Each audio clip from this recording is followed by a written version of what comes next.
Assalamualaikum warahmatullahi wabarakatuh.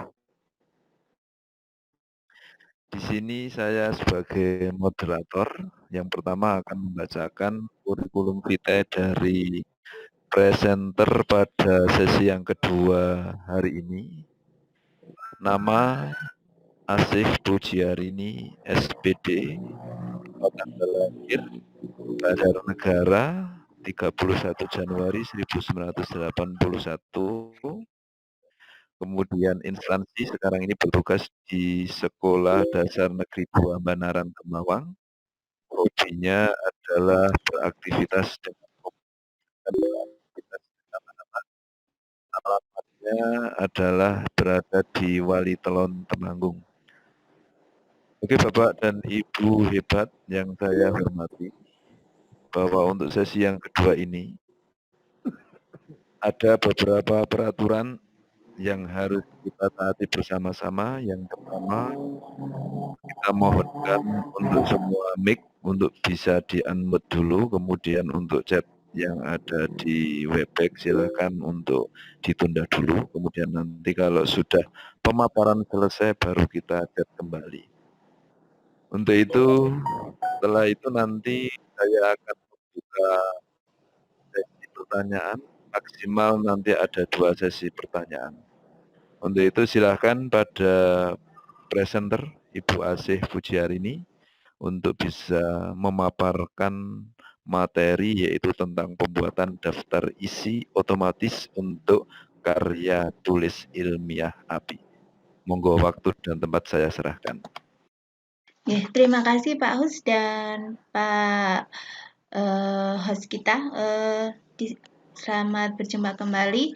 Saya Asih Pujiarini. Hari ini saya akan berbagi bersama Bapak Ibu tentang pembuatan daftar isi otomatis untuk KTI yang apik. Seperti kita ketahui bersama, berdasarkan Undang-Undang Nomor 14 Tahun 2005 dan PP Nomor 19 Tahun 2005 tentang Standar Pendidikan Nasional, membuat karya tulis ilmiah itu merupakan salah satu tugas guru yang menjadi syarat kenaikan pangkat. Jadi sangat penting bagi kita untuk mengetahui, menguasai kemampuan tersebut.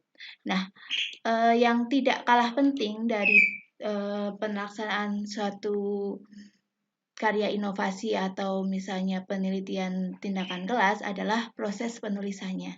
Kadang proses penulisan itu sendiri memakan waktu yang tidak sedikit, terutama pada proses editing. Misalnya kita sudah buat, ternyata kita kemudian edit lagi untuk menghasilkan suatu karya tulis yang bagus gitu.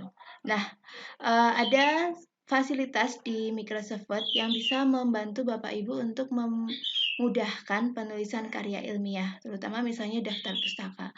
Kan sangat dimungkinkan ketika penulisan karya tulis ilmiah itu kita menghapus sebagian tulisan atau menyisipkan tulisan yang baru di naskah yang sudah kita buat. Jadi kemungkinan nanti misalnya suatu bab atau subbab itu bergeser di urutan halamannya. Nah, akan sangat merepotkan ketika kita membuat daftar isinya secara manual. Misalnya kita sudah buat daftar isi, ternyata nanti pas ini kita edit lagi, berubah lagi, nanti halamannya harus dirubah lagi, kita cek lagi di daftar isinya, kan ribet sekali dan ada kemungkinan terjadi kesalahan.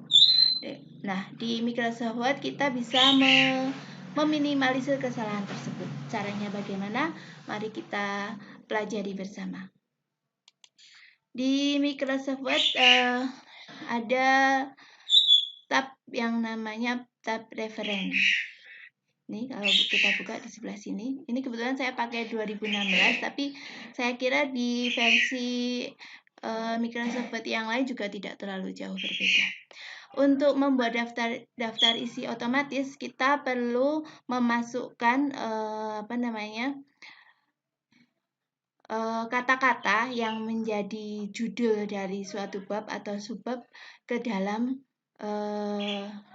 table of content. Nah, caranya nanti di table of content itu katanya bertingkat-tingkat, ada level 1, level 2 dan seterusnya. Jadi nanti akan menentukan posisinya di daftar pustaka.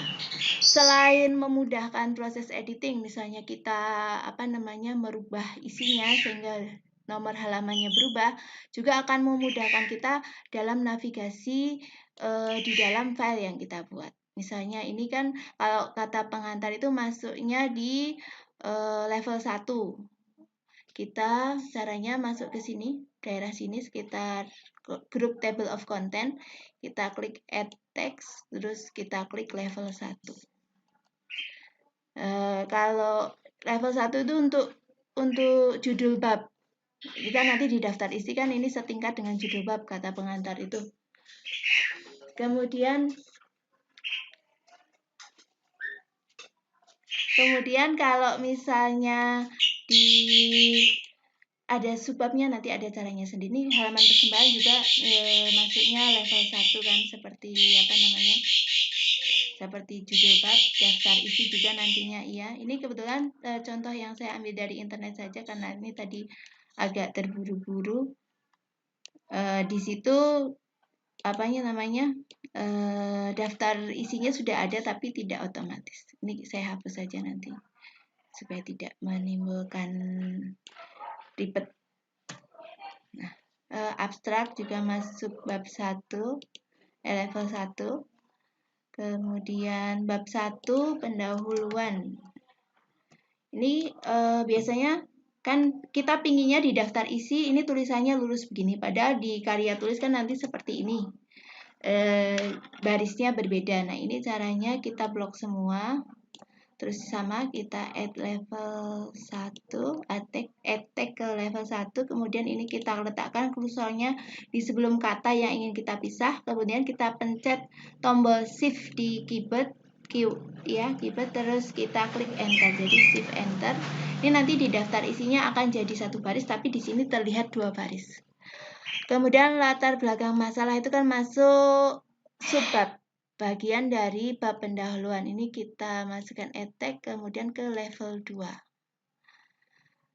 Ini pembatasan masalah juga di bawahnya pendahuluan, jadi kita masukkan level 2 juga. Kemudian ini perumusan masalah, masih level 2. Oh, ini ternyata di sananya sudah. Ini sama level 2, metode penulisan level 2 juga. Hipotesa level 2 lagi. Manfaat masih level 2. Ini landasan teori masuknya level 1 nih. Karena judul bab. Nah, ini kita letakkan kursor di sini, kita pencet tombol shift di keyboard, terus kita klik enter. Kemudian ada subbabnya lagi. Ini misalnya di sini kebetulan hanya satu nggih. Ini kebetulan tadi saya hanya download saja. Kalau misalnya Bapak Ibu mendownload dari internet, kemungkinan nanti akan ada yang sudah di setting ini level-levelnya. Nah, ini bisa nanti kita rubah. Ini bab 3 juga masuk level 1. Kita letakkan kursor di sini, kemudian klik shift enter. Ini level 2 ya, karena subbab dari bab 3. Ini juga level 2. Tag level 2. Ini juga level 1. Kita klik shift di kursor di sini, letakkan kursor di sini, klik shift enter untuk membuat jadi dua baris. Ini level 2.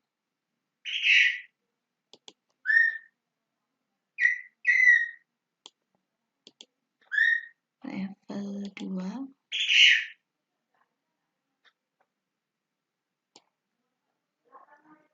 Ini juga level 2 nggih. Mungkin sebagian saja nggih Bapak Ibu. Oh, ini ada contoh. Ini kan level 4.3 makanan yang biasa mengandung formalin dan borak itu kan masuk level 2. Di bawahnya ada subnya lagi yaitu A. Mie basah. Ini bisa kita tambahkan ke level 3. Kemudian C-nya ini juga masuk level 3. Ikan segar level 3. Tahu level 3. Kemudian E level 3. Ini tadi gazipnya. Ini masuk level 2. Ini mungkin saya contohkan sebagian saja nggih. Nah, untuk mengetahui nanti previewnya kita bisa masuk ke home ke view. View kemudian kita klik ini navigation pane. Nanti akan muncul tingkat-tingkatannya nanti di daftar pustaka. Nah, ini apa namanya?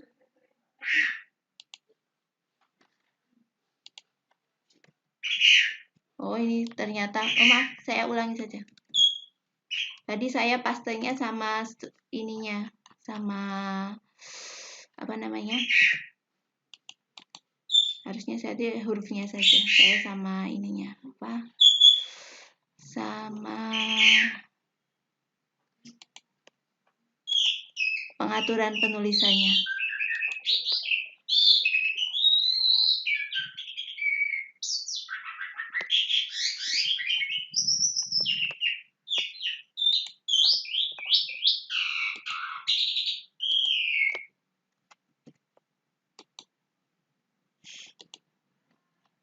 Gitu ya Pak. Itu kalau kita copy dari internet itu kadang sudah ada format penulisannya, jadi ketika kita edit akan menimbulkan kekacauan.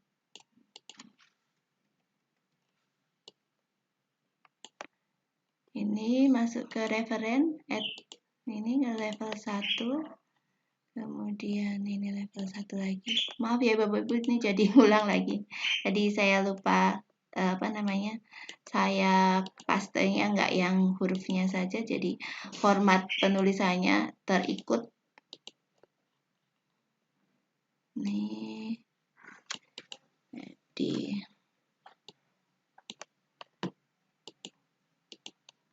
jadi kalau kita masukkan levelnya, ini di sini navigation pane kalau sudah kita munculkan akan muncul.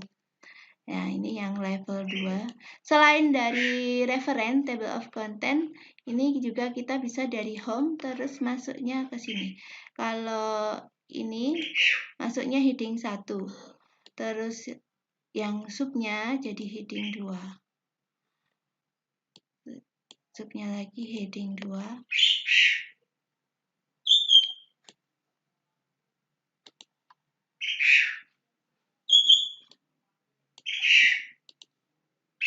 Cuma kalau lewat sini biasanya format penulisannya akan sesuai yang dicontohkan ini. Beda kalau misalnya kita masuknya dari referen. Ini format penulisannya biasanya tidak seperti ini. Kalau dari referen, oh ini sama ternyata. Jadi nggak nurut yang sudah di atasnya.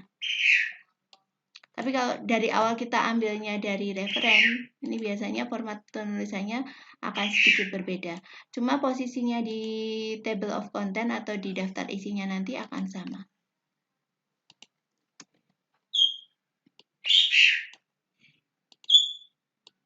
Maaf, ini harusnya level 1 ya. Kemudian kita letakkan kursor di sini, shift, enter. Nih, jadi di sini terlihatnya 2 baris, tapi kalau di daftar isi nanti 1 baris seperti ini. Begitu juga yang ini nanti. 1, letakkan kursor di sini, pencet shift dan enter bersamaan. Nah, seperti sudah saya sampaikan tadi, pembuatan daftar isi otomatis ini juga akan memudahkan kita dalam navigasi navigasi di dalam file yang kita buat. Misalnya kita sudah mengedit kata pengantar. Saya lanjutkan ya. Seperti sudah saya sampaikan sebelumnya, pembuatan daftar isi otomatis ini juga memudahkan kita dalam navigasi di dalam file yang kita buat. Misalnya kita sedang edit daftar pengantar, kemudian kita ingin beralih ke bab lain, misalnya langsung ke landasan teori. Ini kita tinggal klik yang di navigation pane ini. Kita klik, kita langsung beralih ke judulnya ini, landasan teori. Jadi sangat memudahkan sekali. Nah, sekarang bagaimana caranya kita memasukkan daftar isi ini ke dalam dalam karya tulis kita. Misalnya kita sudah buat judulnya di sini daftar isi, kemudian kita mau masukkan di sini. Nah, nanti ada caranya, gampang sekali. Tapi sebelumnya saya ingin memisahkan file ini jadi dua, karena biasanya di karya tulis ilmiah itu kan bagian sebelum bab 1 itu cara penomorannya berbeda, nggih. Nah, itu bisa kita atur juga. Ini kan bab 1 mulai penomoran yang pakai angka, sedangkan yang sebelum bab 1 itu pakai huruf itu kan. Nah, ini kita letakkan kursor di sini, kemudian kita masuk ke page layout, kemudian kita klik break, kemudian kita klik next page. Nah, ini walaupun terlihat posisinya sama, tapi ini sebenarnya jadi dua bagian yang terpisah. Kalau misalnya saya contohkan di bab 2 ya. Bab 2 kan ini tadinya di sini. Kalau misalnya kita klik di sini, kemudian kita masuk ke layout, break, next page, ini akan beralih ke halaman baru. Jadi antara bagian sini dengan bagian bab 2 itu jadi bagian yang terpisah. Kalau kita lakukan penomoran nanti, kemungkinan dia akan bisa dimulai dari nomor yang baru, bisa mulai dari nomor 1 lagi, itu bisa. Nah, sekarang kita mau atur penomorannya berbeda antara kata pengantar sampai abstrak dengan bagian pendahuluan. Tapi sebelumnya kita insert page number dulu untuk menuliskan memunculkan nomor halamannya. Kita klik masuk ke insert, kemudian ke kelompok header and footer, kita klik page number, kita pilih misalnya di bagian bawah tulisan atau bottom of page, kita pilih yang mau di mana posisinya. Saya mau pilih yang ini misalnya. Nah, ini akan sudah muncul nomor halamannya. Nah, untuk biasanya sama dari halaman pertama sampai terakhir itu kan beda. Sama. Nah, ini bisa kita atur di bagian pendahuluannya, kita klik di footernya. Kemudian kita klik angka nomor halamannya, kita klik kanan, kemudian kita format page number, kemudian kita atur mulainya dari angka 1 lagi. Dari bagian pendahuluan itu kita mulai halaman 1 lagi. Ya, jadi sekarang di bab 1 nomornya mulai dari angka 1 lagi. Yang atasnya halaman 1 sampai 3. Ini sampai 3, kemudian di bab 1 mulainya 1 lagi. Nah, sekarang kita rubah formatnya yang ini, yang di sebelum pendahuluan itu pakai huruf I itu kan Romawi. Kita klik di footernya, loncat. Kemudian kita klik angka yang menunjukkan nomor halamannya, kita klik kanan sehingga muncul pilihan ini, kemudian kita klik format page number lagi. Nah, sekarang kita tinggal format format hurufnya, number formatnya kita pilih yang huruf. Kita klik OK, maka sini sudah akan berubah. Ini I, kalau kita lihat ini I, ini I-nya 2, ini I-nya 3, ini masih sama angka 1. Begitu. Nah, kalau sudah kita format seperti ini, kita sudah bisa masukkan daftar isinya. Kita masuk ke reference lagi, masih di group table of content. Kita klik yang ada tulisan table of content ini. Kemudian kita pilih format mana yang mau kita pilih, yang mau kita pakai. Nah, seperti ini. Jadi nanti sudah otomatis muncul judul subbabnya dengan nomor halamannya. Tapi ini masih bisa kita edit, bisa kita Masih bisa kita ganti fontnya, kalau mau kita hapus juga masih bisa. Dan kalau kita misalnya lakukan perubahan nanti tinggal diupdate. Misalnya ini kan tulisan konten ini nggak akan kita munculkan, kita tinggal hapus saja. Kalau misalnya ini fontnya mau diganti, tinggal kita blok dari awal sampai akhir. Kemudian kita rubah font seperti biasanya. Misalnya kita mau rubah jadi apa ya, Arial atau apa gitu. Nah, ini sudah berubah fontnya sesuai kebutuhan kita. Misalnya kita mau karya tulisnya pakai fontnya Times New Roman, maka ini tinggal kita sesuaikan jadi Times New Roman. Karena daftar isi yang muncul itu biasanya menyesuaikan dengan settingan default dari Microsoft Word yang kita pakai. Kalau misalnya settingan default fontnya itu Calibri, ya akan muncul Calibri. Kalau di setting Times New Roman, dia langsung muncul Times New Roman. Tapi karena komputer saya ini masih di set Calibri, maka dia munculnya pertama adalah fontnya Calibri, tapi masih bisa kita rubah. Nah, kalau misalnya kita setelah masukkan daftar isi itu kita edit lagi. Misalnya tadi ada setelah bab 2 itu belum kita masukkan. Mana ya subbabnya? Oh, ini kebetulan nggak ada subbabnya. Oh, ini bab 3-nya belum kita masukkan, ini masih kita bisa tambahkan. Ini kita blok lagi. Level 1 ya kalau bab ya. Kemudian jangan lupa ini di shift enter. Kemudian ini masuk level 2. Ini juga level 2. Nah, sekarang kita bisa update lagi kalau misalnya kita sudah tambahkan atau kurangkan sesuatu, kita kembali ke daftar isi lewat navigation pane aja supaya cepat. Nah, ini daftar isinya ini kita klik, kemudian klik kanan, kita klik update field. Kalau diupdate, tapi kelemahannya kalau diupdate dia kembali ke settingan awal. Jadi fontnya kembali ke font default. Nah, ini kan tadi kita menambahkan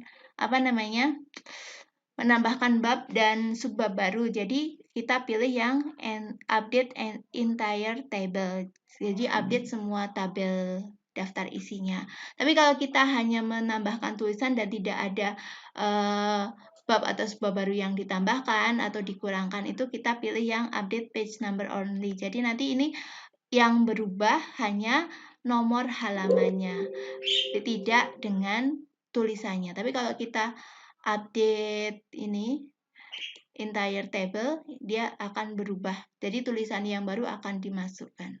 Kita klik OK. Nah, ini seperti saya ceritakan tadi, fontnya akan kembali ke settingan awalnya.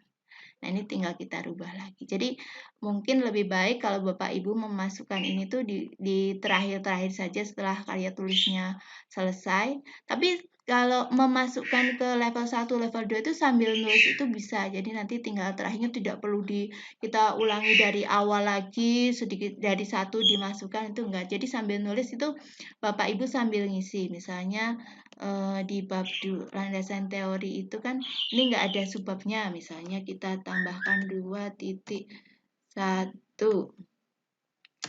Misalnya kita tambahkan formalin dan senyawa turunannya misalnya. Nah, ini sambil nulis itu bisa kita langsung masukkan. Ini kan harusnya jadi level 2.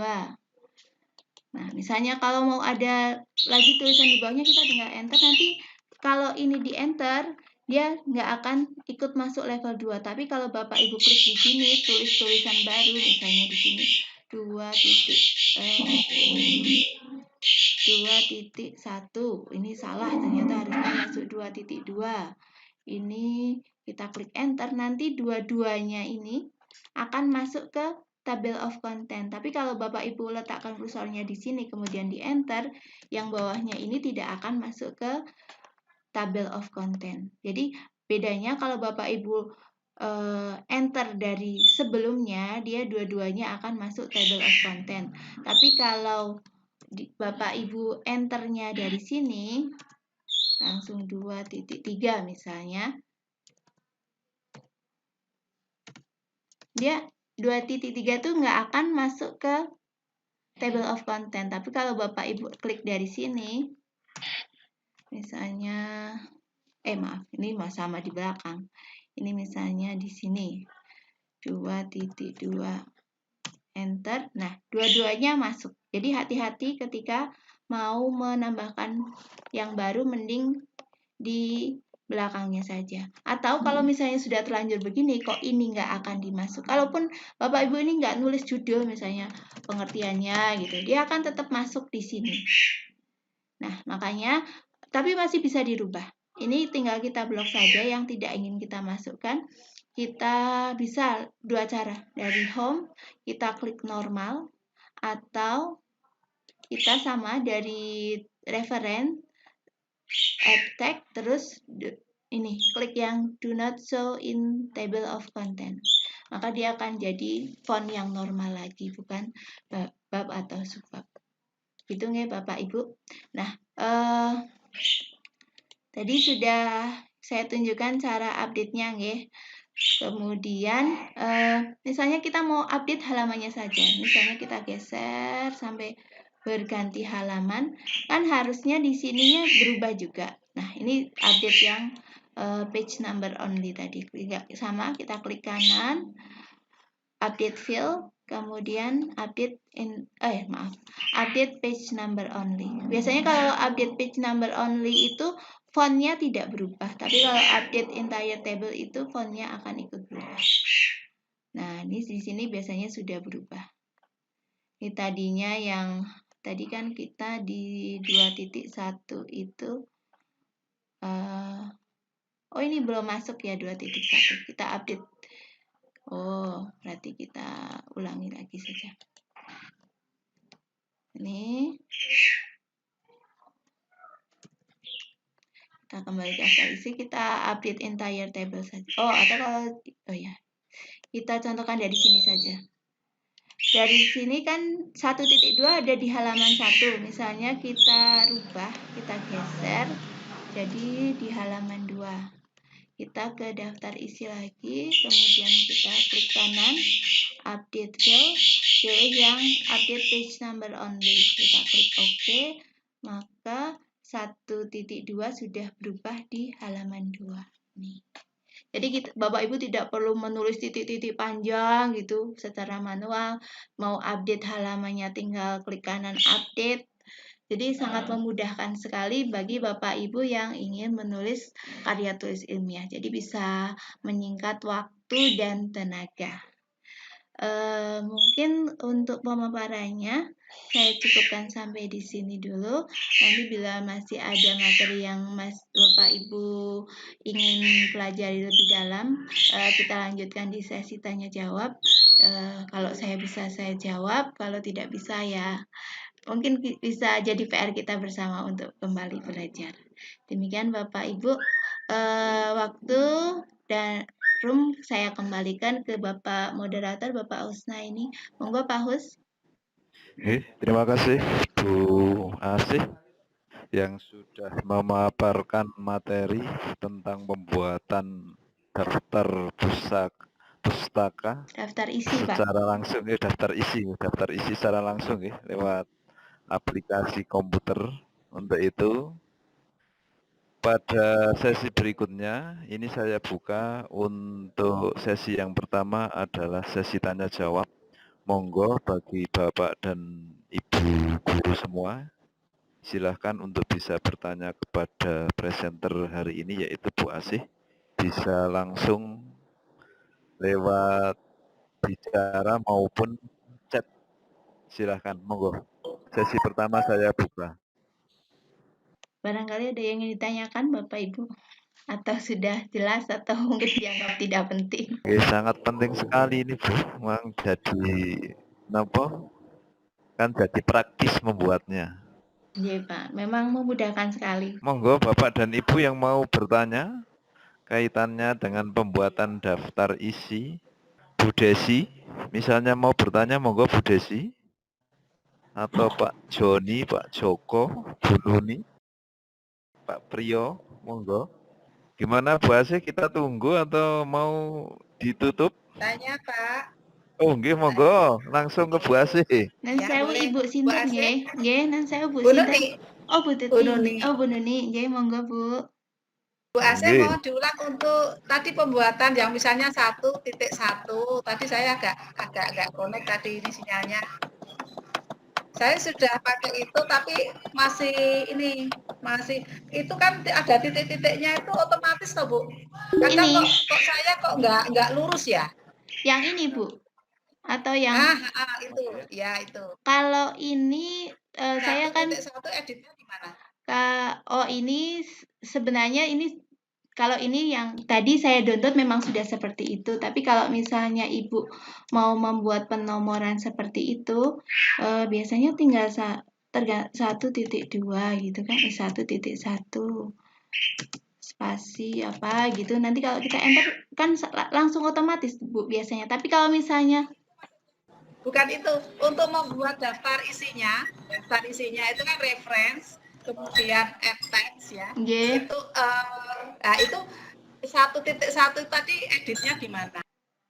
yang level 2 Bu. Misalnya level 2. sudah masuk level 1. Otomatis ya? Enggak, Bu. Kalau misalnya Ibu terlanjur masukkan level 1, padahal harusnya level 2, begitu, Bu. Yang mau agak maju begitu. Ya. Misalnya ini Ibu ada salah. Ini harusnya level 2. Level 2. Misalnya ini terlanjur ditulis level 1, kan? Di sini ada centangnya. Mau dirubah level 2, tinggal ini kita blok. Maaf, kebablasan. Kita blok, kemudian kembali ke sini, attack, terus tinggal klik yang level 2, Bu. Oh gitu. Oh ya, kesalahan saya tidak saya blok. Oh begitu, nggih. Okay. Tinggal di blok saja, nggih. Sami-sami, Bu. Pak Vivin, ada tanya Bu Asih belajar dari mana? Dari mana ya, saya malah lupa. Tutorial di internet, Pak, kalau tidak salah. Bapak Ibu yang lain tidak ada pertanyaan lagi?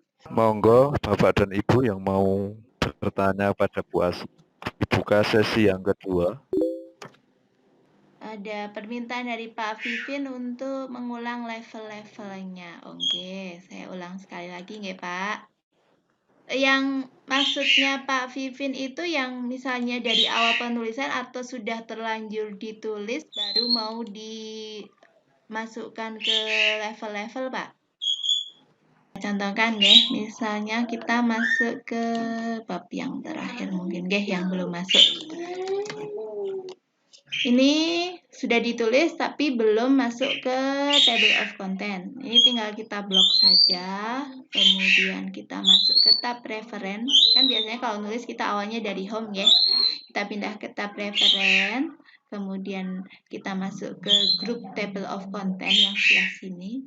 Kita klik add text. Ini kebetulan kan judul bab, jadi masuknya level 1. Kemudian yang ini subbabnya masuknya level 2 nggih. Kalau ada anak-annya lagi nanti masuknya level 3. Ini kita attack level 2. Misalnya kok dari level 4.1 ini ada subnya lagi, misalnya 4.11. Nah, ini bisa kita masukkan, ini kan subnya dari 4.1. Kita attack-nya level 3. Jadi subbab, kalau judul bab level 1, anaknya level 2, anaknya lagi level 3 nggih. Kemudian begitu terus sampai selesai. Gitu Bapak. Apakah sudah cukup jelas, Pak Vivin? Ya, cukup jelas, Bu.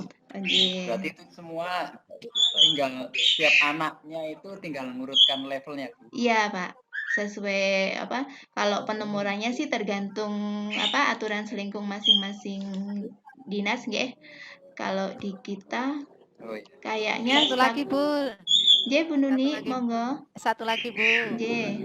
Ya, itu kalau sudah saya add biasanya kan pindah ke pinggir kiri ya. Ya. itu harus di write di center lagi toh. J, Laras. Ya, betul. Oke. J, ini kan misalnya Biasanya seperti kalau ini. lagi Oh, walaupun sebelumnya itu di tengah biasanya lari ke pinggir ya, Bu. Nah, ini pindah tinggal ke kiri. tinggal kita senterkan secara manual. Nggih. Oke. Oke, terima kasih sudah diingatkan. Saya malah lupa Oke. tidak membahas itu. Terima kasih nggih. Oke, sami-sami. Apakah sudah jelas semua Bapak Ibu, tidak ada pertanyaan lagi? Cukup nggih, dua sesi nggih. Nderek, Pak. Ah, nggih, sudah dua sesi lan ini, sudah dua Nggih. sesi pertanyaan nggih.